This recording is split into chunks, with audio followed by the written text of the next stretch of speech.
Les vamos a comentar brevemente algunos aspectos que después van a poder analizar en profundidad en cada una de sus representativas y en cada consejo. Estamos trabajando con todos los compañeros, la verdad que con mucho entusiasmo y mucha motivación en este tema. Si pasamos a la primera diapositiva, vemos que continuando con lo que han compartido Natalia y Gabriela en este momento, nos gustaría presentarles ahora algunas experiencias a nivel internacional en materia de acuerdos colectivos de teletrabajo, particularmente nombrar cómo han ido adaptando las leyes vigentes en determinados países. Estos acuerdos que regulan esta modalidad bajo el ámbito de la negociación colectiva, todo esto derivado justamente de la necesidad, tanto de estados como de trabajadores y de las empresas, por responder justamente a una diversificación, como todos sabemos, muy dinámica en los modelos de negocio, producto del constante avance en la tecnología aplicada a los procesos productivos y que se ha visto la necesidad de acelerarla aún más en este contexto de pandemia global. También mencionarles brevemente, a grandes rasgos, las tendencias que se vienen manejando a nivel de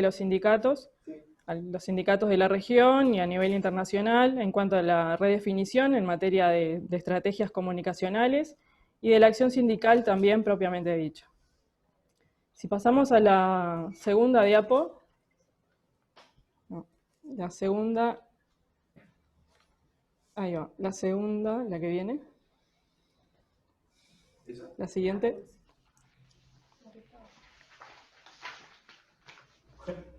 Bueno, no,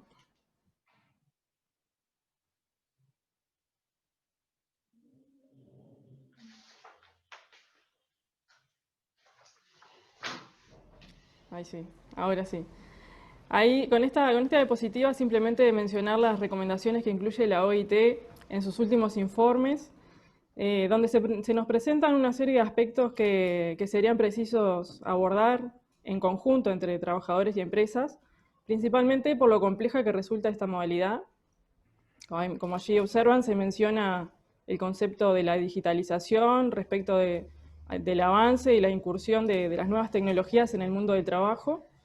en respuesta justamente a la diversificación de los modelos de negocio que indudablemente genera un impacto tanto en el rendimiento como en la productividad de los trabajadores. Y en este sentido resulta particularmente importante poner sobre la mesa las cuestiones de género y de la conciliación entre la vida personal, familiar y laboral. Por el hecho de que con el teletrabajo, como bien veníamos viendo con las exposiciones de Natalia y Gabriela, se confunden a nivel espacial los roles que originariamente se le invocaban al lugar donde ahora se debe organizar lo cotidiano de la vida de las y los trabajadores, ¿no? La OIT también recomienda considerar lo referente a la seguridad y salud en el trabajo, debido a que los efectos que podría generar el teletrabajo en la salud de los trabajadores resultan muy variados, ¿no? Y es posible analizarlos desde el punto de vista de muchas disciplinas, en lo que respecta a la conciliación de la vida familiar con la laboral, el aislamiento, el estrés, lo ergonómico, los cambios en el relacionamiento con sus compañeros y con el sindicato, y entre otros, ¿no? Respecto a esto, en mayo de 2019, la Organización Mundial de la Salud reconoció que el agotamiento relacionado al estrés, por primera vez lo incluía en su clasificación estadística internacional de enfermedades y problemas de la salud, y en el marco de esa pronunciación es que Uniglobal Union, por ejemplo, lanzó una serie de recomendaciones fomentando el trabajo de los sindicatos hacia el derecho a la desconexión, que como veíamos sería lo que refiere a la limitación de la jornada de trabajo. Y por último, en lo referente a la capacitación de forma de garantizar las mismas oportunidades entre los trabajadores que cumplen las funciones tanto en forma presencial como con aquellos que lo hacen a distancia. Y en cuanto a la comunicación interna, para permanecer en contacto continuo con la organización a la que cada uno pertenece. Si seguimos con la siguiente diapo, ahí vamos a mostrar puntualmente la normativa internacional en materia de teletrabajo. Nos encontramos que en el 2002 se celebraba el Acuerdo Marco Europeo de Teletrabajo, que tenía como objetivo modernizar la organización del trabajo en el sector público, favoreciendo también lo que era la conciliación de la vida personal, laboral y familiar. Y en los países de la Unión Europea, en donde se ha gestado el mayor diálogo social con participación de los trabajadores, han sido Finlandia, Bélgica, Italia, Holanda, España y Suecia, incorporando en este sentido, en mayor o en menor medida, las disposiciones relevadas de este acuerdo. Se vemos ahí en la diapositiva más acá en el tiempo y específicamente sobre el sistema financiero, podemos encontrar, por ejemplo, algunos convenios colectivos del sistema financiero español. Con esto, con algún ejemplo de los convenios colectivos que hemos relevado y que hemos analizado, en cuanto a los convenios colectivos generados en BBVA, en Grupo AXA y Grupo Altamira, que operan en el sector de fideicomisos y seguros, y también en el Banco Alemán. Si analizamos estos convenios, básicamente tendrían tres objetivos principales: conciliación entre la vida laboral y la personal, derecho a la desconexión o la limitación de la jornada, la protección de los datos,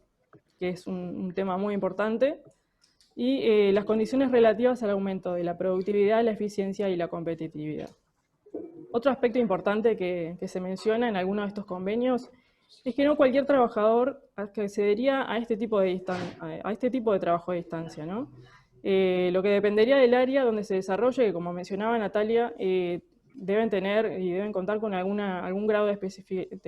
especialidad y de capacitación que justamente produzca mayor eficiencia y competitividad. Otro aspecto importante que se menciona en alguno de estos convenios es que no cualquier trabajador accedería a este tipo de trabajo. Sin perjuicio de ello, lo que se decidió que para mantener las buenas relaciones interpersonales y favorecer una adecuada comunicación interna, la modalidad de teletrabajo se vio reducida a 2 o a 3 días a la semana. Con esto nos detenemos y planteamos que han trabajado entonces en un teletrabajo parcial, que sin duda sería lo más ideal. Justamente para tratar de mantener, proteger la relación entre compañeros y el sentido de pertenencia a la organización en la que están trabajando y también al sindicato. En particular, sobre el llamado derecho a la desconexión, podemos mencionar que la OIT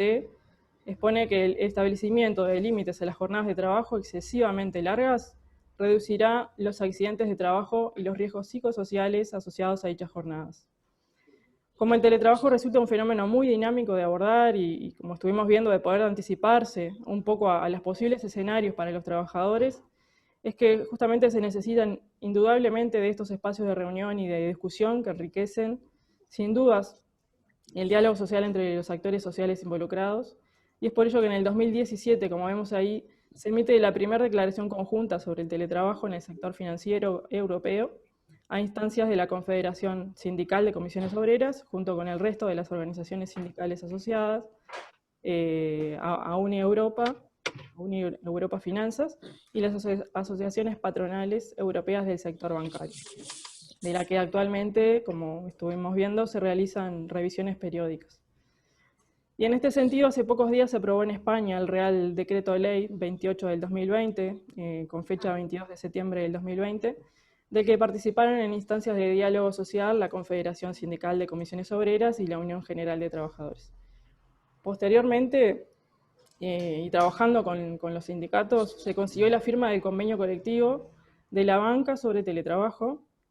en donde trabajaron tanto la Comisión Obrera como la Unión General de Trabajadores y la Federación FINE, que es el sindicato independiente líder en el sector financiero español. En estas líneas generales, este convenio colectivo incluye el acuerdo sobre teletrabajo hasta un 30% de horas semanales, como vemos ahí, lo que incluye también el suministro de insumos para teletrabajar, una partida para compra de insumos, que puede ser un mouse o algún otro insumo particularmente para cumplir con la tarea, y una partida fija para gastos prorrateadas según el teletrabajo efectivamente realizado. También en cuanto al acuerdo del lugar para realizar las tareas, también incluye un acuerdo específico con los trabajadores. Y el acuerdo sobre la desconexión digital, donde se estipula que una vez finalizada la jornada será obligatoria la desconexión entre un periodo de tiempo que no incluye lo que es la jornada laboral. También sobre las reuniones que se deben pactar por equipo o por área de trabajo, que también van a ser voluntarias y limitadas fuera del horario de trabajo. Si pasamos a la siguiente diapositiva, acá presentamos algunos ejemplos internacionales en lo que tiene que ver a la región, básicamente. Si vemos en el tiempo, por ejemplo, mencionamos ahí el acuerdo del sindicato del Banco de Chile, luego de aprobada la ley 21.220 chilena, en donde se determina esta modalidad de teletrabajo, básicamente en el contexto de pandemia, ¿no? Esta ley surgió luego de instalarse la pandemia por allá por marzo, y en este sentido, bueno, obviamente que la pandemia aceleró muchísimo lo que tiene que ver en materia de regulación en cada uno de estos países de la región. Los puntos acordados al 2 de julio específicamente incluye durante la contingencia sanitaria que se va a desarrollar el teletrabajo en esas condiciones, eh, reportes en horario de trabajo habitual, ¿no? Con esto introducimos también el tema del control del empleador sobre las funciones de cada trabajador y bueno, ahí también tendríamos que ver el derecho a la privacidad y cómo se realiza efectivamente ese control. También limita las vías de comunicaciones formales, excluyendo específicamente el WhatsApp u otros medios que pueden resultar invasivos. Y posteriormente, al 30 de septiembre, que esto ya fue hace unos días, se vio a acordar específicamente la implementación del teletrabajo, acorde a lo que dispone la normativa. Buscando, haciendo un relevamiento de otras experiencias a nivel de la región, podemos ver que en Brasil, por ejemplo, la ley 13.467 del 2007 ya introduce el tema del teletrabajo y específicamente sobre el teletrabajo en pandemia podemos observar que la CONTRAF, que regula lo que es el sindicato de bancarios de Brasil, ya planteaba el teletrabajo, trabajo remoto u otro tipo de teletrabajo a distancia como forma de proteger la salud de los trabajadores. En Argentina, como bien mencionaba Gabriela, ya también existe una normativa interna que regula el teletrabajo, específicamente sobre lo que refiere al sector financiero, no pudimos encontrar aún ningún convenio colectivo que esté publicado en el Diario Oficial Argentino, por ejemplo, y que tenga vigencia, pero seguramente ya estén trabajando en ese sentido. Sí, está regulado en otros sectores de actividad. Y en Colombia lo que estuvimos viendo es que el Sindicato Nacional de Trabajadores del Grupo Bancolombia, en cuanto a la unión, trabajando en conjunto con la Unión Nacional de Empleados Bancarios, entregó a la patronal el pliego de peticiones 2020, que se presentó el 25 de septiembre, en donde incluye determinados puntos que ya estuvimos mencionando a lo largo de esta jornada: voluntariedad, irreversibilidad, equidad de género, compensación de gastos, utilización de elementos y herramientas.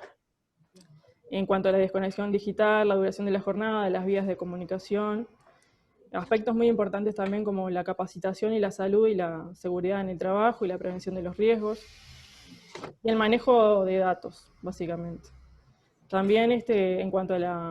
la libertad sindical, ¿no? Que es un tema bastante complejo, y bueno, para trabajar seguro que tenemos varias instancias. A continuación, en la próxima diapositiva, lo que reunimos ahí, como para ir cerrando también este capítulo, son los aspectos centrales acordados en lo que pudimos analizar de estos convenios colectivos internacionales. Ya, como bien mencionaba Gabriela, son aspectos centrales de la regulación del teletrabajo. En cuanto a la voluntariedad y la reversibilidad, la duración de la jornada o la desconexión, conciliación de la vida personal y laboral,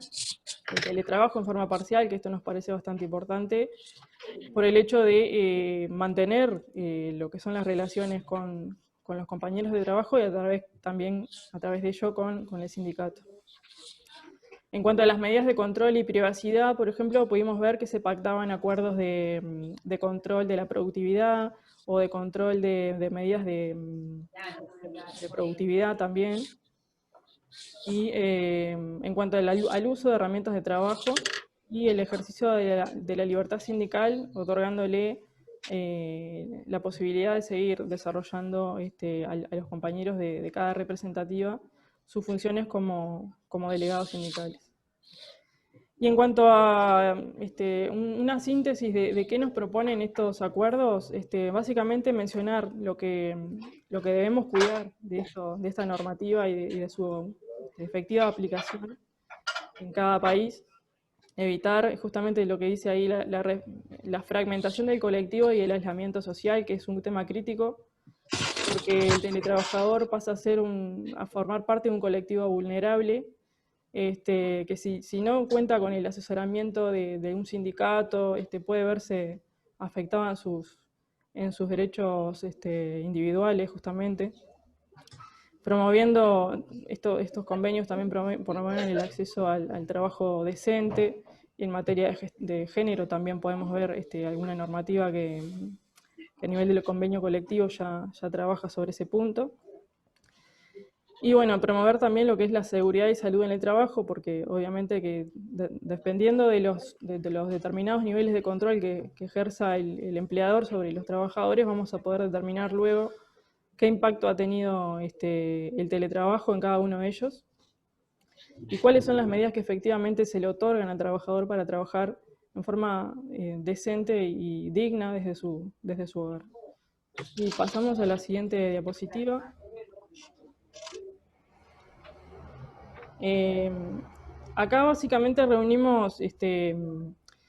información sobre en qué está pasando con los sindicatos a nivel de la región. Básicamente estuvimos participando de un congreso virtual que se desarrolló hace poco tiempo de jóvenes juristas que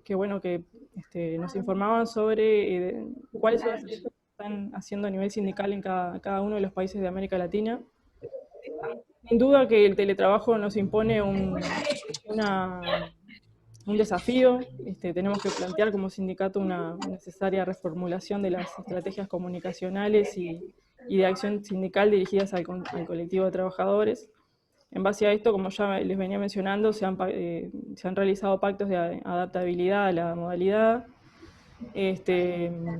también adaptando la huelga a la modalidad 4.0, que en este caso intervienen mucho lo que son las redes sociales. Lo que se ha hecho en otros países es tratar de fomentar la formalización de los trabajadores de plataforma, de los repartidores básicamente, para tratar de llevar esa informalidad que justamente reúnen por el tipo de actividad que realizan, tratar de formalizarlos para que posteriormente se puedan sindicalizar y sumar a lo que a lo que es el diálogo social. También como un modelo de protección.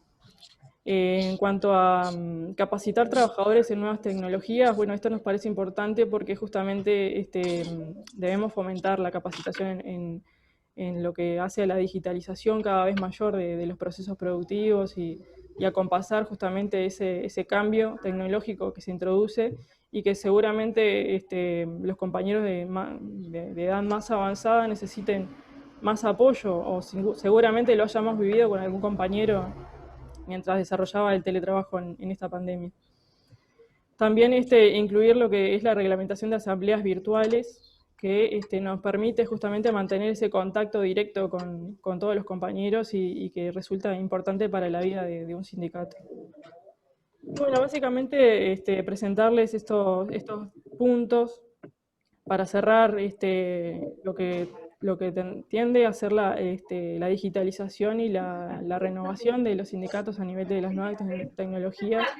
Es básicamente trabajar para promover el trabajo decente, generar espacios virtuales de reunión,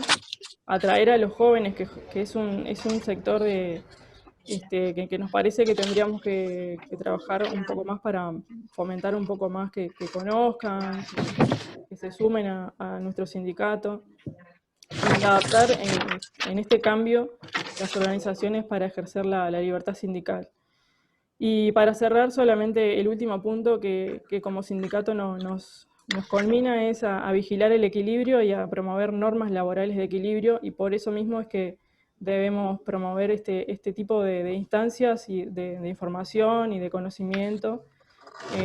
para justamente entre todos poder generar un diálogo social que nos sirva y que nos promueva una protección digna de los trabajadores. Nada más, por acá queda mi intervención.